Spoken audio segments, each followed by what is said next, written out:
Bom dia, a paz do Senhor Jesus. Hoje estamos aqui para meditar na palavra do Senhor.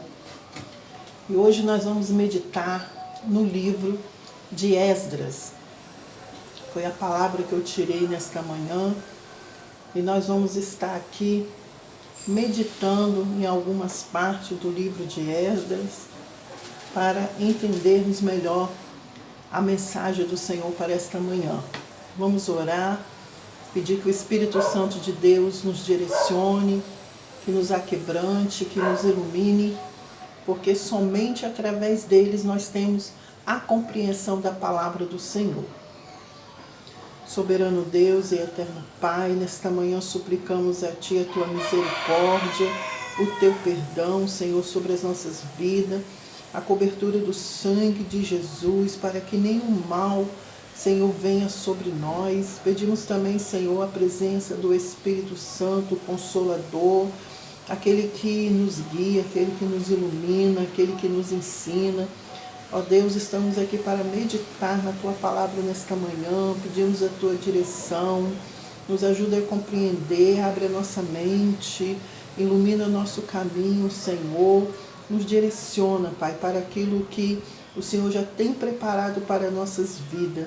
Dá-nos a compreensão neste momento, Pai, encha a nossa alma da Tua presença. É o que nós te pedimos, em nome de Jesus. Amém. Então, amados irmãos, nós temos aqui o livro de Esdras, que revela especificamente o livro de Esdras não nos revela especificamente o nome do autor, né? Então nós não sabemos o nome do autor que escreveu o livro de Esdras. A tradição é que o profeta Esdras foi quem escreveu esse livro.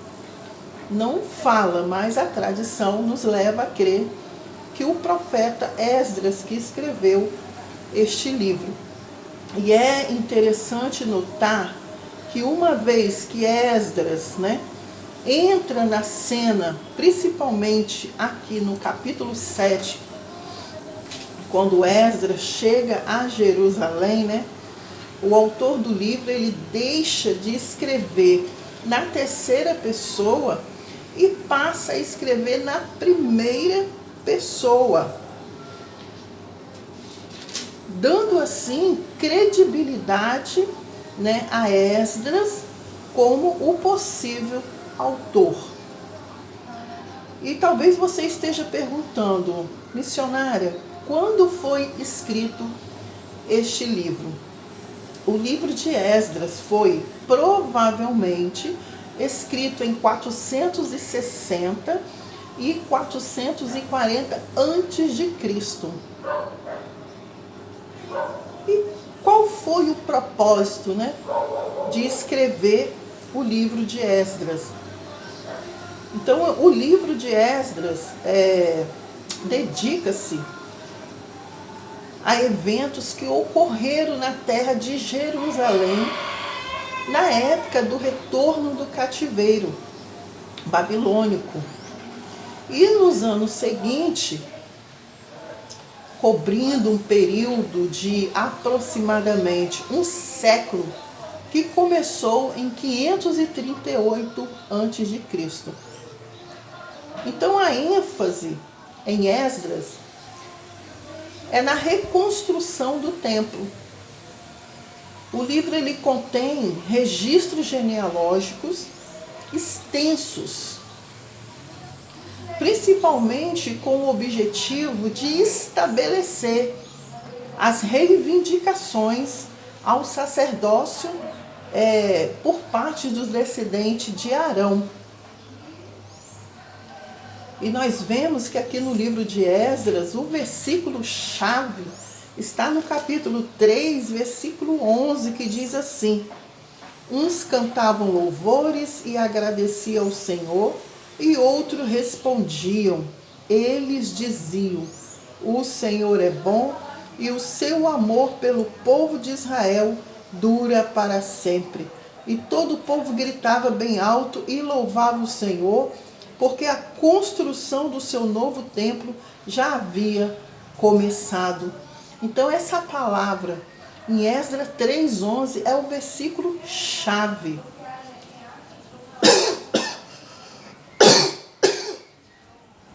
Perdão.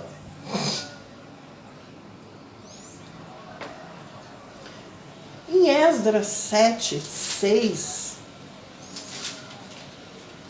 Esdras 7:6. Aqui, ó.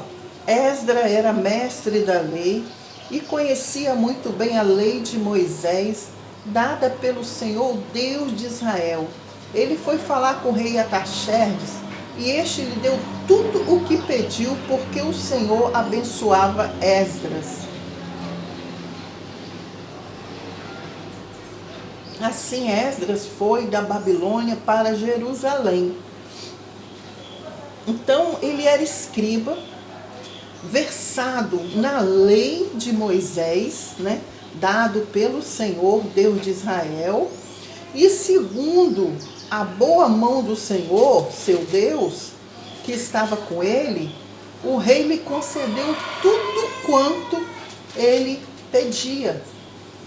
Olha como que Deus providencia todas as coisas, né? Louvado seja o nome do Senhor.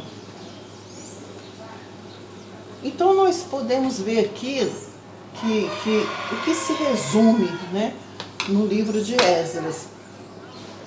Nós vemos que o livro ele pode estar dividido, né?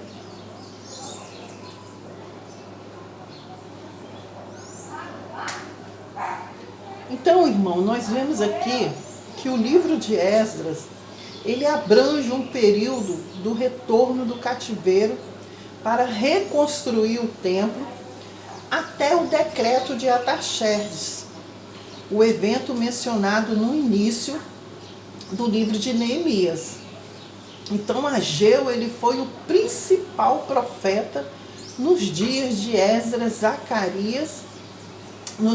Então Ageu ele foi o principal profeta nos dias de Esdras e Zacarias. Foi o profeta nos dias de Neemias. Esdras, o livro de Esdras abrange um período de retorno ao cativeiro para reconstruir o templo até o decreto de Artaxerxes, um evento mencionado no início do livro de Neemias. Então Ageu, ele foi o principal profeta nos dias de Esdras. E Zacarias foi o profeta nos dias de Neemias.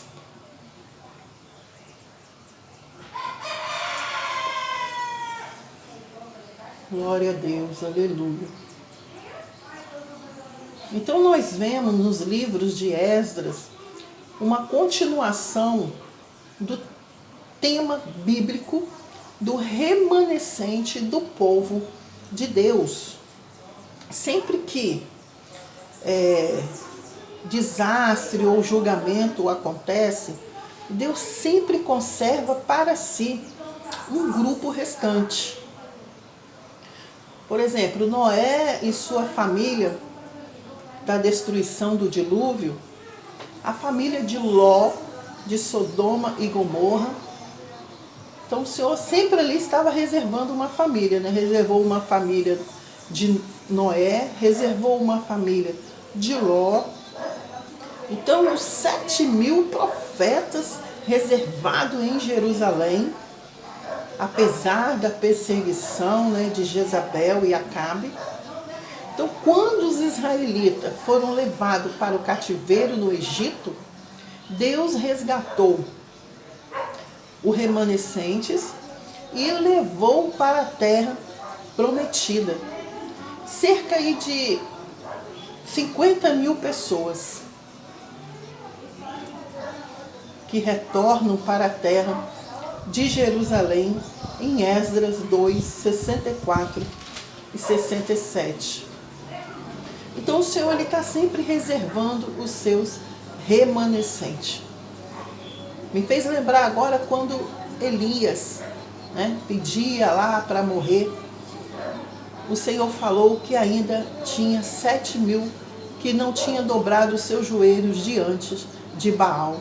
Então o Senhor está sempre reservando pessoas, o Senhor está sempre levantando exércitos, pessoas com desejo de ver algo transformado, de ver a casa, a obra do Senhor sendo realizada. O Senhor jamais abandonou o seu povo, o Senhor jamais voltou atrás, com a sua gloriosa obra. Aquele que começou, ele há de terminar. Então nós vemos aqui no livro de Esdras, a continuação do livro de Neemias, quando Neemias se colocou na posição do Senhor para reconstruir Jerusalém. Então esses dois livros se completam, Esdras e Neemias, dois profetas que estavam ali desejosos de ver a reconstrução de Jerusalém. E o Senhor, ele não desamparou. Aleluia, louvado seja o nome do Senhor. Quando nós temos um propósito, o Senhor está conosco. Quando nós temos um propósito para que o reino de Deus cresça, o Senhor é conosco. A mão do Senhor está estendida sobre nós. Aleluia, louvado seja o nome do Senhor Jesus. Glória a Deus.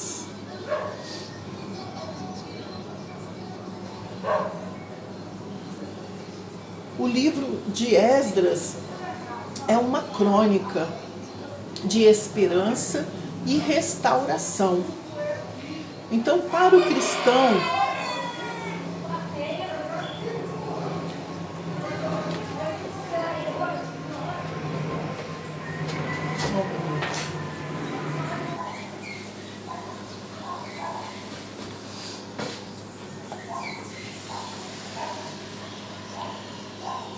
então, irmãos, o retorno dos israelitas a Jerusalém e a reconstrução do templo, ele se repete na vida de cada cristão que retorna do cativeiro do pecado, aleluia, e rebelião contra Deus.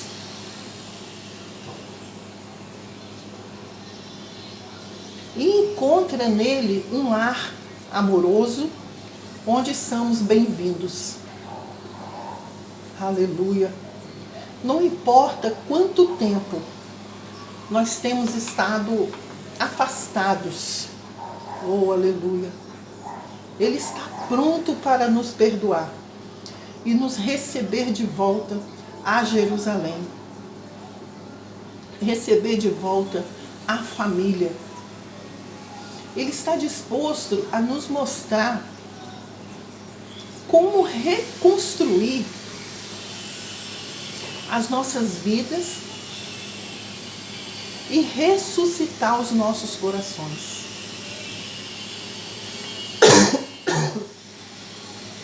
Onde se encontra o templo do Espírito Santo. Tal como acontece a reconstrução do templo de Jerusalém. Então Deus, ele superintende os trabalhos de renovação e nova dedicação de nossa vida ao seu serviço. Então o Senhor, ele está disposto a apagar todo o nosso pecado, ele está disposto a perdoar. Aquele que vem até ele jamais lança fora. O Senhor está disposto a perdoar 70 vezes 7. Como diz na palavra do Senhor, que o perdão ele deve ser 70 vezes 7. Então, quando nós nos voltamos de coração, quando nós nos voltamos de alma para o Senhor, com desejo de mudança, com desejo de algo maior, porque reconstruir Jerusalém é uma obra muito grande. e não é para todo mundo. Então o Senhor, Ele está sempre disposto a perdoar. Ele está sempre disposto a nos conceder as armas necessárias, os instrumentos necessários, o material que for preciso para que esse templo se erga, para que esse templo seja reconstruído. E o melhor